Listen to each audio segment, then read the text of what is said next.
Time present and time past are both perhaps present in time future, and time future contained in time past. If all time is eternally present, all time is unredeemable. What might have been is an abstraction, remaining a perpetual possibility only in a world of speculation. What might have been and what has been point to one end which is always present. Reading his own words, T.S. Eliot recites his poem, Burnt Norton. He contemplates time from his perception of the world around him. But how do we perceive time in our own world? Does our perception change as we age? And when will we first begin this perception? Do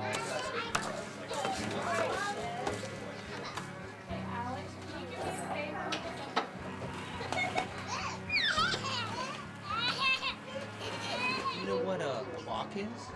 Time. Do you know what time is? I don't know. Hey, what time did you wake up today? 7:40. What do you got there? What? So what do you use the watch for? To tell time. To tell time. And you guys know how to read it? Not really. Whatever that threshold is where you go from childhood time being forever to adulthood time being like in a second. You're like, oh, those 4 years are just going to fly by and they're almost gone. And whereas when you're younger, summers are forever and, you just have so much more time than you do when you're an adult, I think. But then it's the same thing. Nothing's changed. If you're just really, really bored and you want to get out of there, it seems like the clock, like you look at the clock, you just kind of look at it. You don't listen to the teacher, you just look at it. Keep looking. And then eventually you'll hear it go click. And then you look again. Wait a minute, that was the second. Wait, You feel every second. click. You feel every second. But whereas you're enjoying the lesson or you're doing something that you really like to do, it's like you look down, you do like a couple things. Look up, oh my God, 5 minutes. Click, click, click, click, click, click. Yeah. Just like the idea, every other dimension, say we are in 4 dimensions and the fourth one is time. Every other dimension, we can move in any number of directions, it seems infinite. But time just seems, we experience it as going straight forward. Yeah. But just the very notion of what it is, putting it in that regard, implies that there should be much more fluidity to it in some manner. I don't know. Yeah, well, especially even if time is linear, why can't we go backwards on that Exactly. line instead of just forwards? Even as time's going forward, is there any specific speed it's going forward? That brings up the question of time's very nature. Everything else we can experience, but do we really experience time, or do we just really experience Life. time passing? We know it Once happened it's because gone. something changed, Yeah. But is it possible to experience time?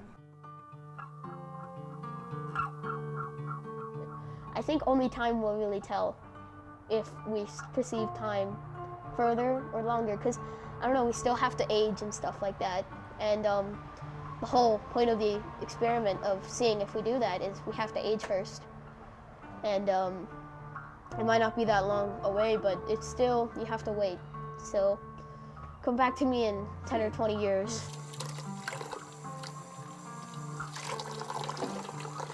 Time is a mind thing. It goes faster every year, it seems like. Even if you're sick or whatever, it seems to still go so fast.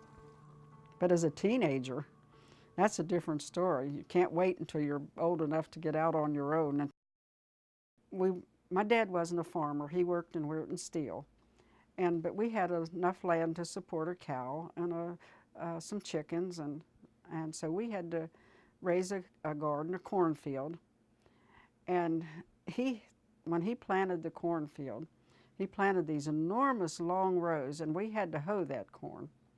And I thought I would never get through one of those rows. So when I decided, when I grew up and had a garden of my own, my rows were going to be short. It's just a mind thing that it seemed like it took forever to go through that row, but now if you have short rows, you're to the end of that row and you're thinking about the next row. As you go older, you realize that time is a precious commodity, and humans waste an awful lot of time. Time past and time future allow but a little consciousness. To be conscious is not to be in time, but only in time can the moment in the rose garden, the moment in the arbor where the rain beat, the moment in the draughty church at Smokefall be remembered, involved with past and future. Only through time, time is conquered. You can chop up the issue in connection with time in various different ways.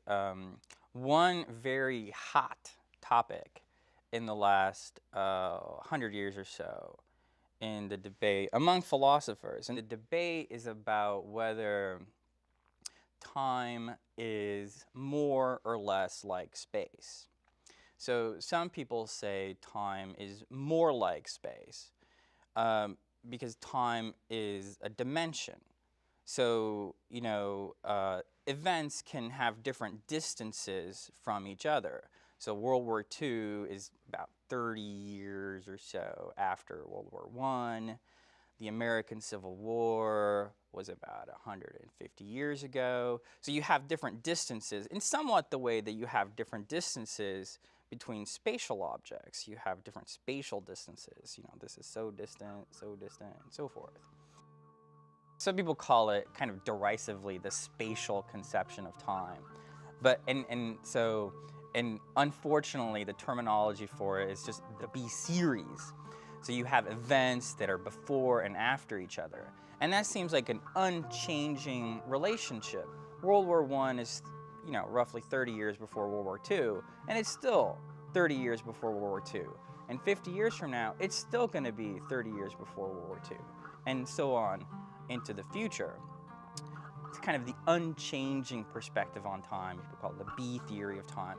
And then this other perspective is what is known, again, very unhelpfully, as the A theory of time, appropriately.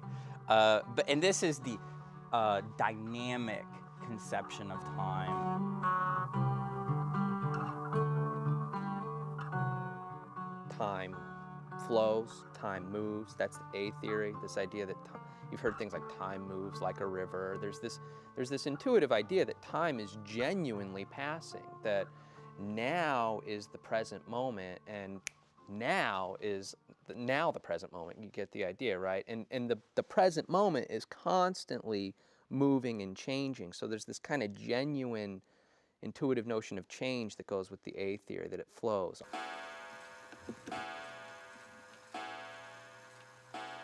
Go, go, go, said the bird. Humankind cannot bear very much reality. Time past and time future, what might have been and what has been, point to one end, which is always present.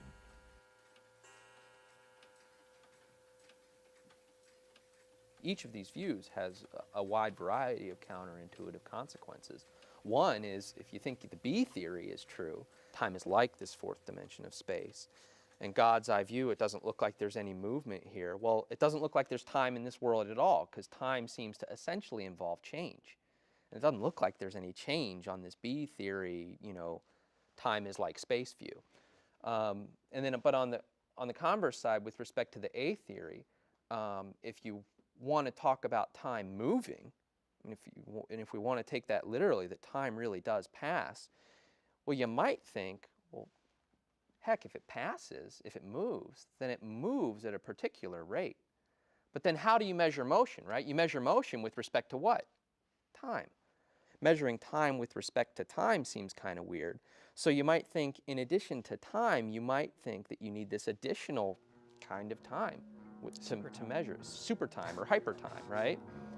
But then if hyper time moves, right, if this extra thing of time moves, well, isn't it going to move at a particular rate? And aren't we going to need some other kind of time to measure that? And so some people worry that A theory and this idea that time moves gets you into this incoherent idea that, oh, there's just going to be multiple dimensions of time To explore the possibilities of measuring time, we need to go no further than our own daily lives. 1 year is 365 days. Each day has 24 hours, for a total of 8,760 hours per year, with 60 minutes per hour, gives us 525,600 minutes used for every rotation of our planet around the sun.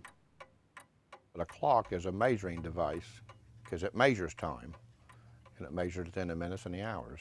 It depends on how many beats per minute they got. You know, a seconds clock, what they call seconds pendulum clock, will have 60 beats per minute. And, you know, and some of them's got like 120, some have got 160, some of them, you know, different beats per minute.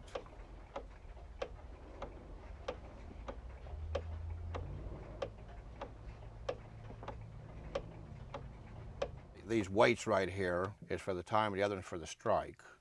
And on this time, you know, this cord right there, it wraps all around the pulleys, wraps around the main wheel right here, the drum, and it comes up to the second, third, fourth, and the fifth wheel's the escape wheel. And if you took that verge off, I think it'd just fly. But that verge lets one tooth at a time through, and that's the way you keep it running. Then it's got to have some kickback right here. If it don't have kickback, it can't keep that pendulum swinging. That's what keeps her running.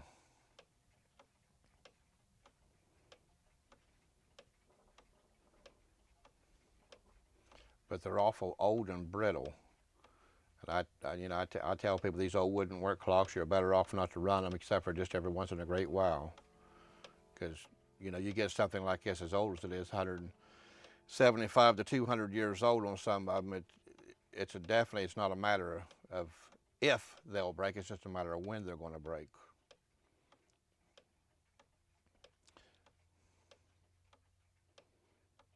So a lot of people don't know this, but clocks were the very first thing that was ever mass produced in America. In 1806, it was some Porter brothers contracted Eli Terry to make 4,000 clocks movements where the parts would interchange with each other. And that was the very first known thing that was ever mass produced in America. These old antique clocks will let you know they're around every half hour, an hour. You know. But I think there'll always be a demand for, you know, clock repair people.